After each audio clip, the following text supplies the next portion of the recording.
Okay, a couple of months ago, I saw this post online wherein a photographer was saying that you cannot use variable ND filters for photography because they weren't made for that. Well, I've been wanting to disagree for so long.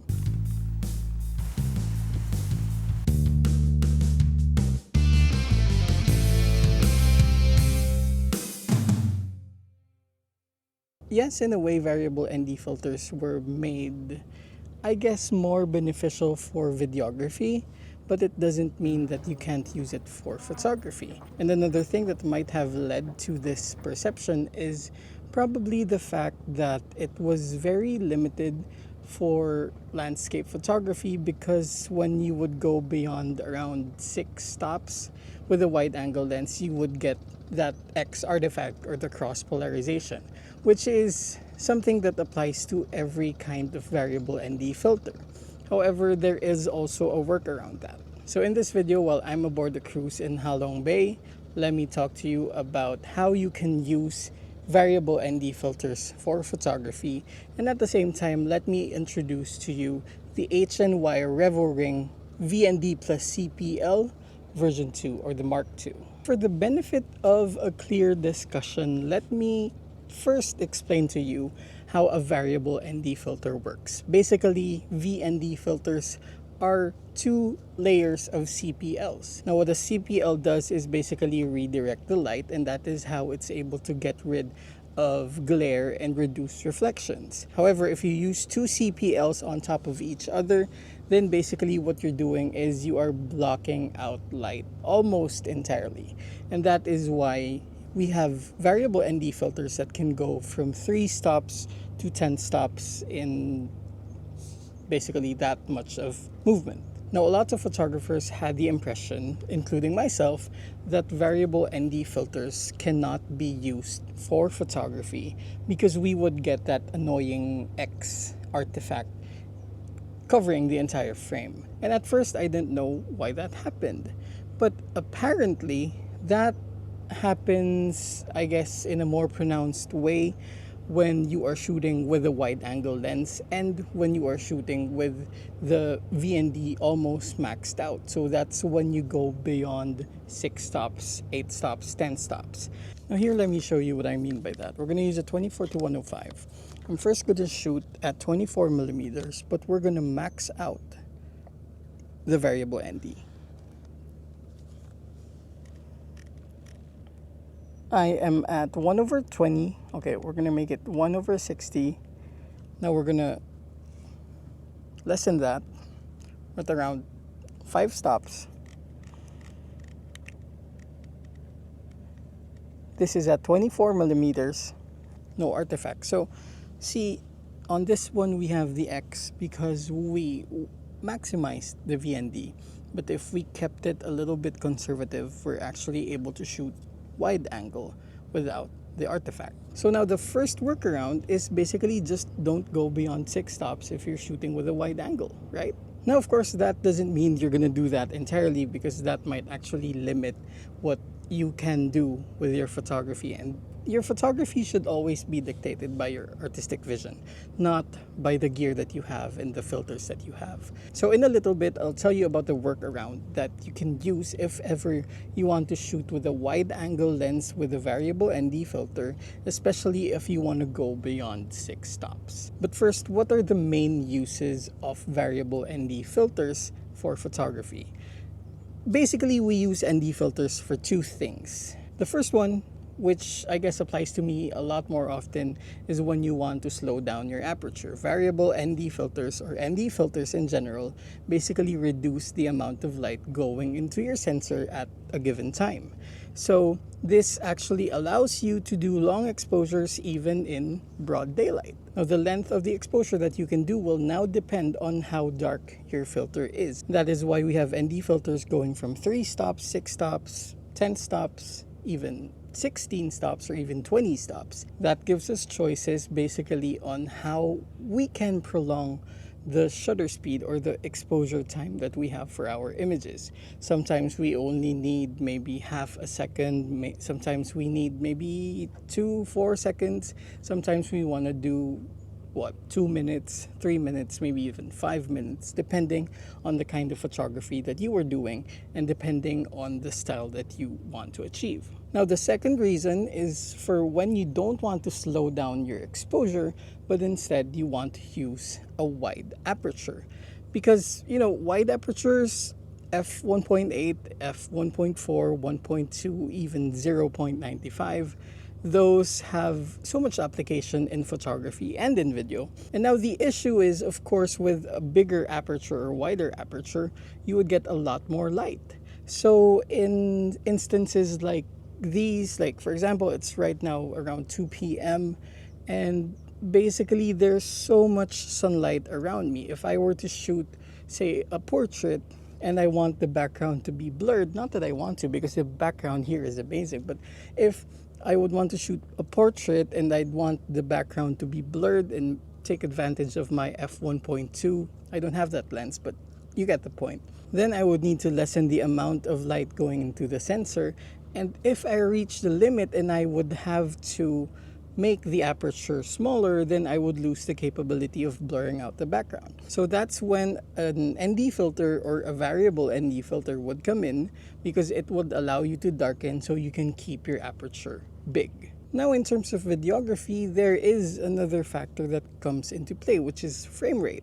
Now, I'm not a videographer, but I did learn that if you want to come up with videos with natural looking motion blur, then you would have to match your frame rate with a shutter speed that is double the reciprocal of your frame rate. This means that if you're using 30 frames per second, you double that and you use the reciprocal of that, and your shutter speed should be 1/60. Now then again, if you want to use a small aperture, say you want to blur the background again, your aperture, you want to maximize that, but you cannot make your shutter speed faster.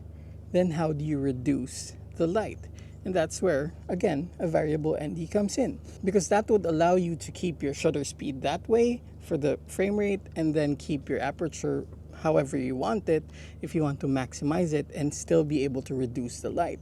That is precisely where the VND shines in terms of videography, because again, you can adjust from 3 stops to 4 stops to 6 stops to 8 stops to 10 stops just by adjusting this, and you can actually see the effect of the VND. Now let me share with you the H&Y Revoring VND CPL Mark II, and a bit of comparison to the first one. The first one, the VND only had 2 pins. This one has 3.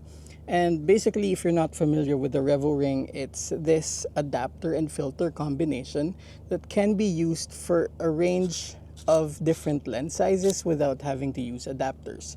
So this one in particular can go from 67 millimeters to 82 millimeters. Now, that was very remarkable, revolutionary, Revoring, right? And personally, I love that. However, I have this friend. I would say she's a rather small lady, and she's a videographer and photographer. She's amazing. Now, when she started using the Revoring VND CPL, she loved it, but the problem was that she said that her hand was too small for her to be able to grip both and found it a little bit hard to manipulate, right? Now, the second version of the VND CPL now comes with locks. Basically, each one of these pins can be locked so that they don't move. Now, there are a lot of implications here. You can basically lock just one of them, so you can just adjust the CPL or the VND depending on which pin you lock. But the first lock, which is the most proximal to you when you are shooting, this actually locks the variable step thread. So then what can we do? If we lock these pins and we hold on to the outer parts, we can actually use this pin to be able to manipulate also the variable step aperture blades. Basically, I guess they're aperture blades as well. So you can now use the pins to also be able to adjust the size. And what's even better is now you can use it to change and at the same time lock it into place. So this is now locked to 67 millimeters. Now if instead you lock the second pin, then basically you are just adjusting the variable ND. If you unlock the second pin and you lock the third pin, you are now basically just adjusting the CPL. So that is the difference. Now the Mark II is still compatible with the clip-on filters. For example, I have the VND CPL right here. I can add on, this is an ND400, a 9-stop ND filter, and I have that. Or alternatively, I can use effects filters such as a mist filter right here. So using this add-on or the clip-on ND filter is actually the way I can use this Revoring VND CPL for landscape photography.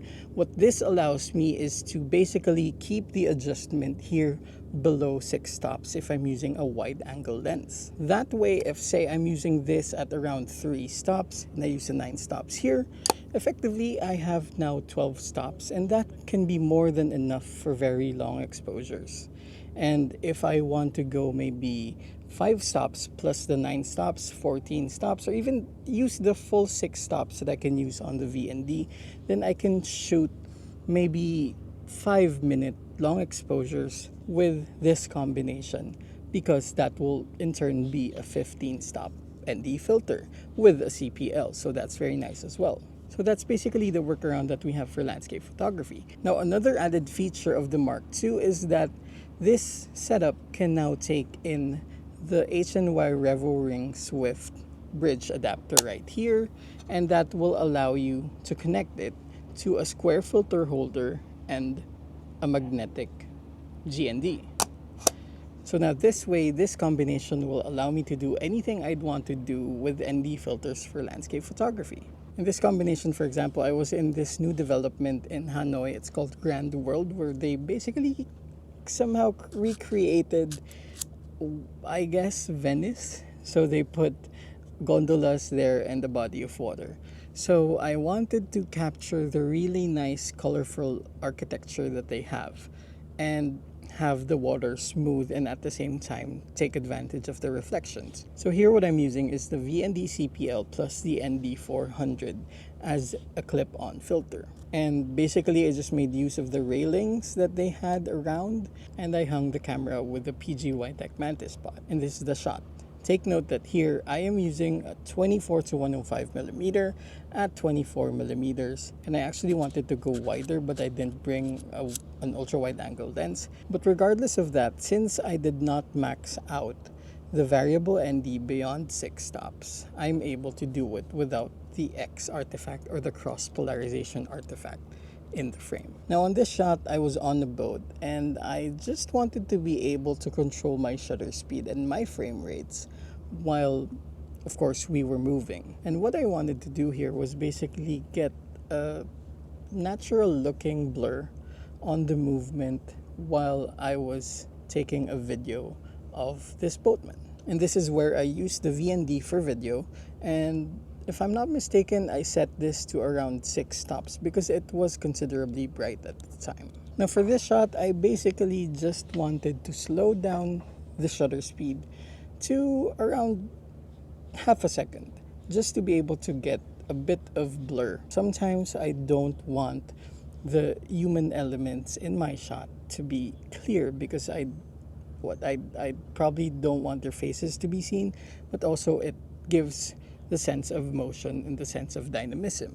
So half a second is good enough, but in a very bright situation, you don't want to compensate with aperture, and of course you can't compensate with shutter speed because you want to slow down. So using the VND at around 3 stops or maybe 4 stops will be good for that. Now in terms of using the VND to maximize your aperture, well, I'm not a portrait photographer. I honestly did not have ways to test that out for you in this video, but luckily my friend Jiggy Alejandrino is also testing the Revoring VND CPL Mark II.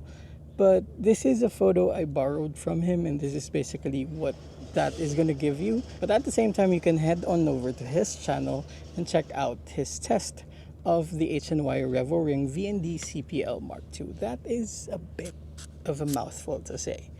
But yes, those are the different ways that you can use a VND, a variable ND filter for photography. Yes, you can do that. And those are also the new things that you can get on the Mark II version of the H&Y Revoring VND CPL. There we go. If you have any questions about this new product or using filters in general, then you can leave them down below in the comment section. Of course, if you're new to the channel, my name is Nicco Valenzuela. I am a landscape and architectural photographer, and I would say I know a lot about filters. So if you're into that, if you're into landscape or architectural photography or photography in general, then do click that subscribe button and hit that notification bell. In any case, thank you for watching.